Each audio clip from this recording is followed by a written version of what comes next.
So sometimes your opponent is going to decide to start throwing a bunch of fireballs at you because they realize that Fan doesn't win in this sort of way. That's the stupidest shit I've ever heard, nigga. Right? What you need to start doing is that you need to be comfortable with the idea that you're going to spend meter.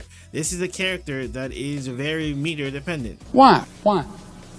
And being comfortable in spending meter is just simply how you're going to get better with this character, because if you keep trying to play the game with them, you're just not going to win. But what you can do is that, number one, you force them to interact with the fireball. But the better option, EX, take space.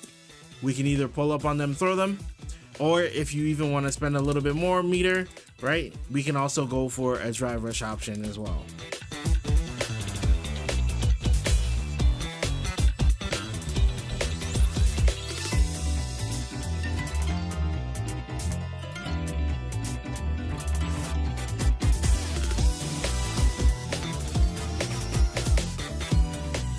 Alright, let's help my people out with a little session on mine. We start out with raw drive rush, a staple in this game.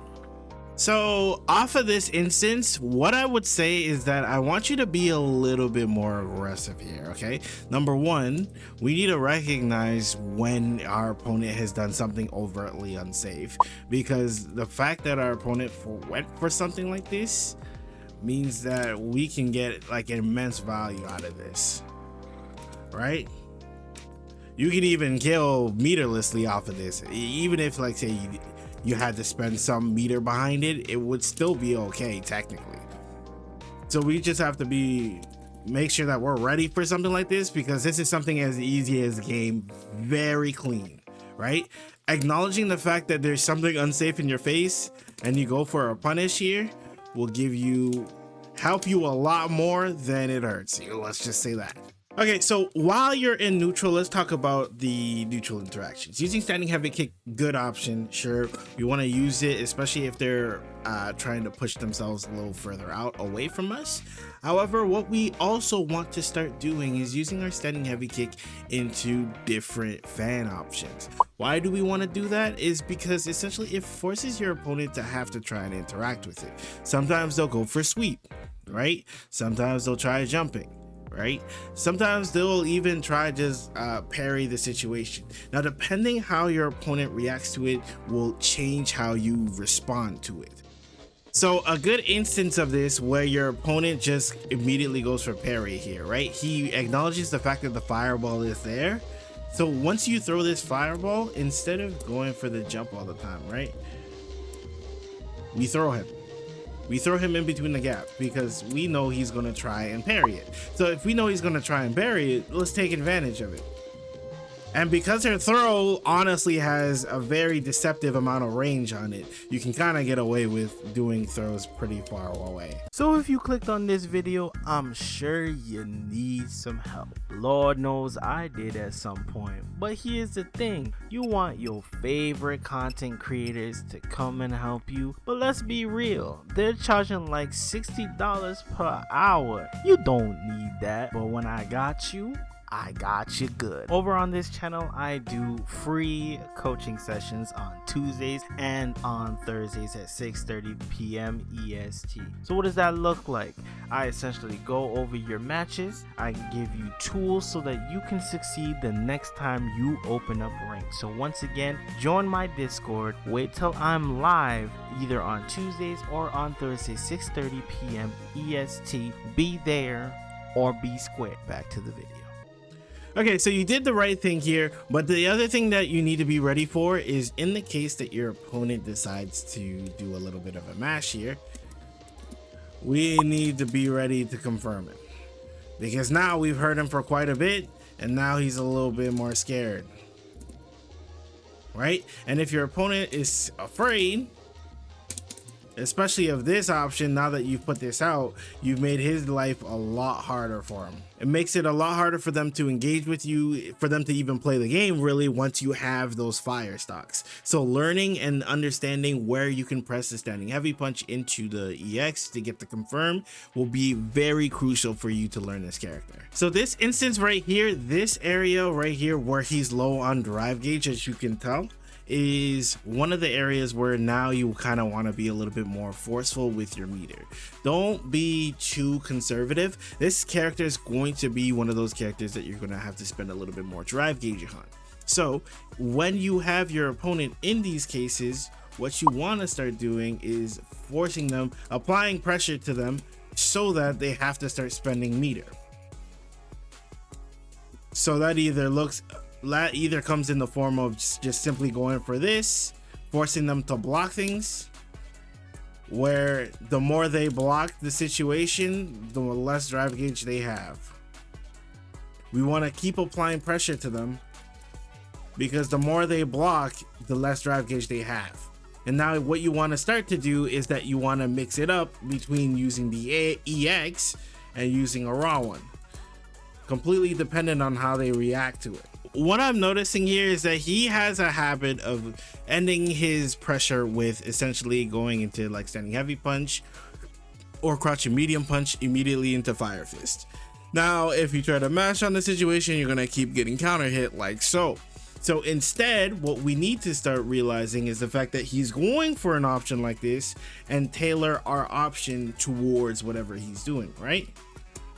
So that either look comes in the form of trying to perfect parry it, or if you know it's coming, EXDP it, get him off of you, and start your offense from there.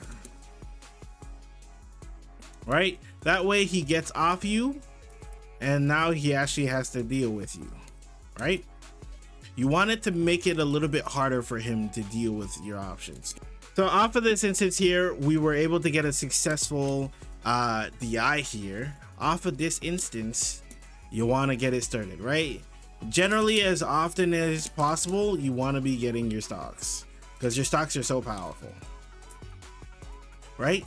And the other thing about stocks is that I don't want you to be super stingy with them. Reason being, because if you're stingy with them, then you end up holding them for the one combo situation instead of using them for pressure, right? Don't be afraid to use your drive gauge and your super meter in order to continue the pressure. If you're able to successfully get the hit, run with it. Get the stocks. It's truly, don't let people tell you that it's hard to get stocks. It's not that hard to get stocks and to keep the pressure going. We want to make sure that we're enabling our stock usage and using it as frequently as we can, because we can force a lot of messed up situations. Okay, so you did crouching medium punch into jab. One thing that we need to make sure is that we're tightening up the way we go for jab into throw. If we were a little bit faster on this, he actually doesn't get the opportunity to mash here. He does not get the opportunity to mash here, right? So after a situation where you get a throw, we don't want to be charging the fireball in its fullest, right? Because if we charge it in its fullest and they hold up forward in that instance, they can actually blow you up for it.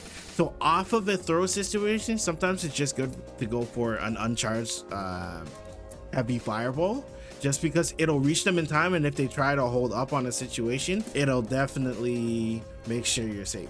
I always mention this. Why? Because you gotta know what you're doing. If you decide to walk back on your opponent here, okay, I understand what you're going for. I understand you want to walk out of a situation. If you're going to walk back, especially when they're this close to you, you're vulnerable to them going, oh, you know what, I'm gonna send a crouching medium kick and sending it at you, right? I'm gonna send it. They have that option over you, okay? That's fine though. But if you are trying to walk back, the button that you ideally should be looking for is some sort of tech. And if you are successful in baiting out that tech while walking back, you notice the fact that they're trying to go for it, we have to make sure that we're ready for it. So sometimes your opponent is going to decide to start throwing a bunch of fireballs at you because they realize that Fan doesn't win in this sort of way, right? What you need to start doing is that you need to be comfortable with the idea that you're going to spend meter. This is a character that is very meter dependent. So yes, you are going to spend meter, and being comfortable in spending meter is just simply how you're going to get better with this character. Because if you keep trying to, play the game with them, you're just not going to win, right? But what you can do is that, number one, you force them to interact with the fireball, right? And let's say they fireball back, that's fine. It is what it is. Like, at the end of the day, that's all you can do, right? Sometimes if you are the one to start the fireball wars first, we can even push out the entire thing, right? If he gives us enough time to do so, we can put out the entire thing. But generally, we don't have to hold that. I wouldn't suggest trying to use the dive kick as an option, just because the dive kick is a little bit slow and honestly not all that reactionary when it comes to that, right? The better option, EX, take space. We can either pull up on them, throw them, or if you even want to spend a little bit more meter, right, we can also go for a drive rush option as well, right? Okay, so here you got a good hit, you got a punish counter hit. Something to note is that you want to make sure that you're doing a little bit more often is that after you get a punish counter crouch and medium kick, you actually get a whole route. So we can take advantage of that, do massive damage and get our stock and go from there, right? It's something we don't want to skip on because look how much damage it puts on the board, especially if you are able to acknowledge it and hit it at the same time. Notice a lot of your routes are going to include using this option here, using EX option, because your damage is not going to come from drive rush. It's just not. You're not gonna get a much damage out of this character unless you obviously do like a cash out level 3, but even then there are better routes using EX moves than just simply going for drive rush all the time. Okay, so you got this good hit here, cool. We carried them to the corner. There is no reason, you're right here in their face, there's no reason to go for a dash here. There's not really, you don't really serve any purpose by going for this option. Instead of going for a drive rush here, when you're right in their face anyway, you can make them guess without it, right? Either between jab, throw. We can go for a neutral jump, shimmy if we feel like that's the option that's gonna happen, right? We can also decide to just go for a low, right? We can go for that option as well. Keep them trapped. We see an opportunity to get stocks, we grab the stocks, put them in the exact same situation, and then shake my hand. You know what I mean? This is how we're going to continually pressure our opponent. Okay, now that you're at this rank and you notice that your opponents are clearly abusing an option here, what you need to be more aware of what option they're pressing and how to counter it. If we notice that our opponent is consistently going for an option like standing heavy punch, especially neutral, let's take our time, wait for him to whiff something, and then punish it. Guarantee you either A, one of two things happens, right? Either he learns from the instance and stops whiffing it, or he continues to do so. And the longer that he doesn't learn in these instances, you blow him up a lot harder. So if they're constantly whiffing buttons in your face, slow your game down. Wait for him to whiff that button and then punish him for it. See, while DI is a good option sometimes, you never really know which one they're ripping, right? So even though you technically timed at the same time, it gave them enough of a window to react, right? We don't want to be giving them that window to react. So if we know it's coming, we want to take slightly safer options. That way, now they're in a situation that's way more uncomfortable. The last thing I'll say is this. In a lot of these situations, instead of pulling out the standing heavy kick, yes, it is safe. Yes, it is a good option.